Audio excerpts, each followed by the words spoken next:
Does your monthly salary disappear so quickly? $1,600, that is the number staring back at you from your credit card statement, and you genuinely cannot account for it. You remember buying a phone, one phone, $1,200, and you budgeted for it. You were careful. You were responsible. So where did the extra 400 come from? Nobody warned you about this, and that is exactly the problem. Because what happened next exposes a flaw in the way you think about money. That makes every budget you've ever written essentially worthless. You didn't spend that $400. Your phone spent it for you. The second you set that titanium slab down on your passenger seat, it surveyed everything you owned and started making demands. That gas station charging cable is unacceptable. $40 gone. The cracked plastic case on your nightstand is an insult. $60 for leather. Those tangled wired earbuds in your coat pocket are dead weight. $250 for AirPods. You didn't make 4 separate decisions. You made one decision, and it quietly multiplied, while you were still admiring the screen. Now, here is where most people get comfortable. They hear this and think it is a discipline issue. They tell themselves that next time they'll just be more aware, more intentional, and the bleeding will stop. That thought right there is the most expensive lie you've ever believed. This is not a willpower failure. No budgeting app on earth can protect you from this, because it is not a spending habit. It is a psychological chain reaction that was first documented over 250 years ago, and it has quietly destroyed more personal wealth than every market crash combined. In 1765, a philosopher named Denis Diderot sat in a cramped Parisian study. Threadbare rugs on the floor, a rickety chair, old ink-stained clothes. He was one of the sharpest minds on the continent, co-creator of the encyclopedia, and he was completely, peacefully broke. Every object around him matched every other object. Nothing looked out of place, so nothing needed replacing. Then, an empress decided to rescue him with a fortune, and in doing so, she accidentally triggered the exact mechanism. That is silently draining your bank account this month. You believe every purchase you make is a conscious, independent choice. That belief is the foundation of every financial plan you've ever built. Think about the last thing you bought that you didn't plan for, and ask yourself honestly, did you choose it? Or did something you already owned choose it for you? Denis Diderot receives a payment worth roughly $50,000 in today's money. He is not rich yet, but suddenly he has breathing room. So he does what feels reasonable. He buys himself one nice thing. A scarlet dressing gown, beautiful fabric, elegant cut. The kind of robe that makes you feel like you've arrived. He puts it on, looks in the mirror, feels wealthy for the first time in his life. Then he sits down at his desk to write, and something breaks in his brain. The desk is scratched, rotting, covered in ink stains. Next to the robe, it looks like garbage he pulled from an alley. The contrast is unbearable, so he replaces the desk, buys a mahogany writing table. Now the robe and desk match, problem solved. Except now the rug looks like a rag, threadbare. An insult to the mahogany. So he buys a Damascus rug, expensive, plush. Now the rug and desk and robe all look elegant together. But the curtains now look cheap. He replaces them. Then the chair looks like firewood next to the new curtains. He buys a leather armchair, then paintings, sculptures, mirrors. He spends months systematically replacing every single object in that room until everything matches the quality of that one scarlet robe. At the end of it, Diderot is broke again.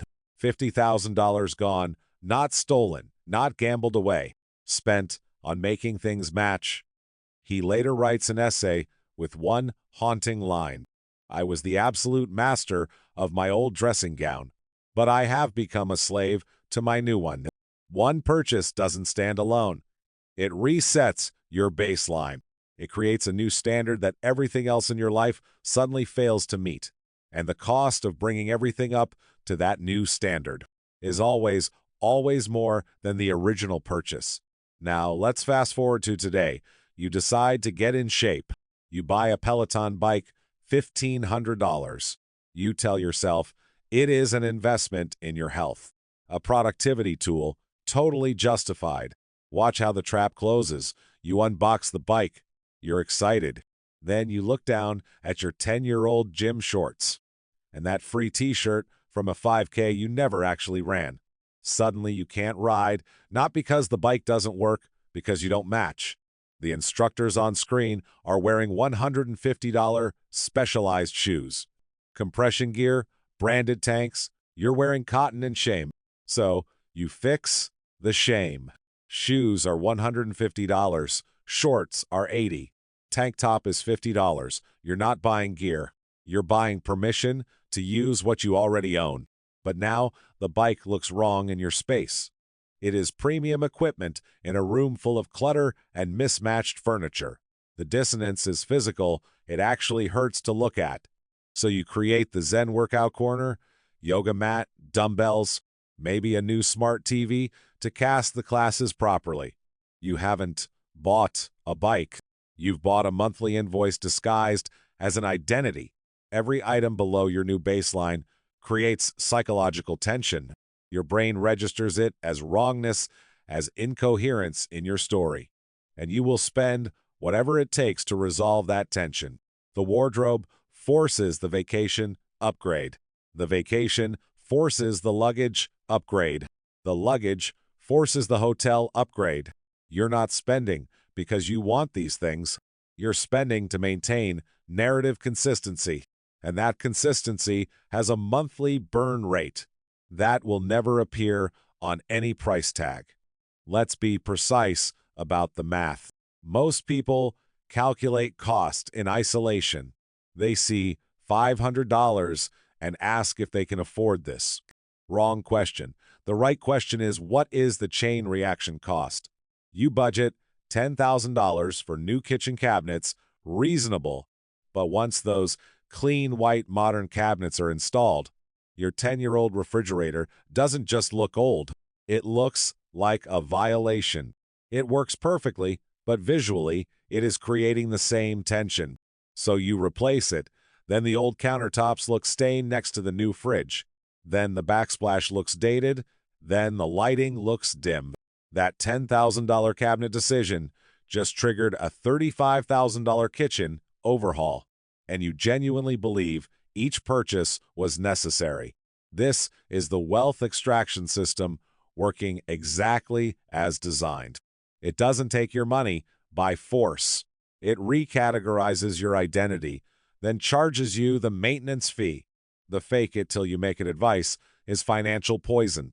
That Rolex you bought before you could afford it, it is now demanding a suit, a car, a dinner tab, and a social circle that will bankrupt you by Tuesday.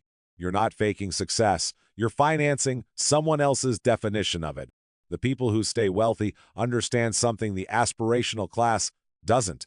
Every premium purchase is a vote.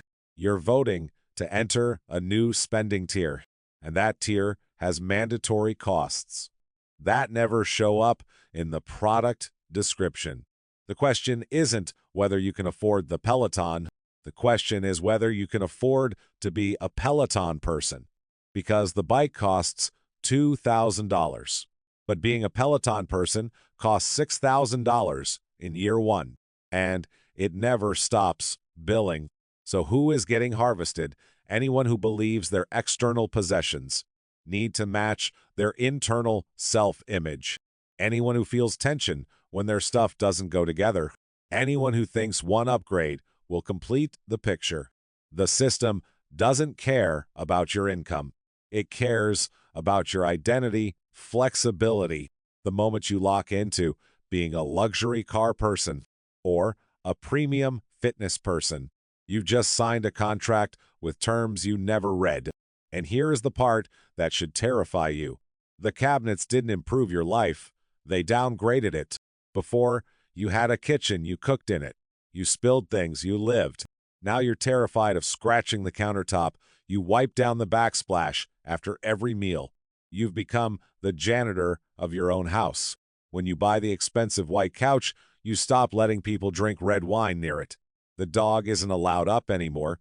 You're not living in your living room. You're guarding it. You've turned yourself into a museum curator, and the exhibit is your own imprisonment. So how do you stop this? You can't live in a cave. You can't never buy anything, but you can build a firewall. Here is the action. It is small, it is boring, it is mechanical, and it works. Before you buy any upgrade item, any new car, any new console, any new suit, you sit down with a piece of paper, physical paper, not your phone, and you write down every single thing that item will demand from you after you own it. If you are buying the PS5, write down the 4K television it will demand. So you can see the graphics properly. Write down the second controller. Write down the PlayStation Plus subscription. Write down the headset. Write down the external storage, because the internal drive fills up in 3 months. Write it all down, then add up the numbers, not the item cost, the system cost. Second exit, right? The replacement rule. You want the new sneakers. Fine. But the old pair leaves the house within 24 hours. Donate it, trash it, sell it for $10 on Facebook Marketplace. I don't care. The point is, you're capping your inventory. You're not building a museum. You're not a collector. You're a user. This single rule prevents the Diderot spiral from ever starting, because there is no room for it to grow. You've created a firewall. One in, one out. Your closet stays the same size. Your garage stays the same size. Your life stays the same cost. Third exit, right? And this one's going to sting. Strategic downgrading. You deliberately choose one visible status item, and you downgrade it on purpose. You drive the older car.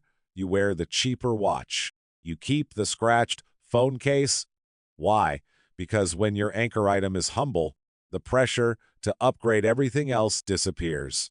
If you are driving a 2010 Toyota with a dent in the door, nobody expects you to show up in a $400 jacket.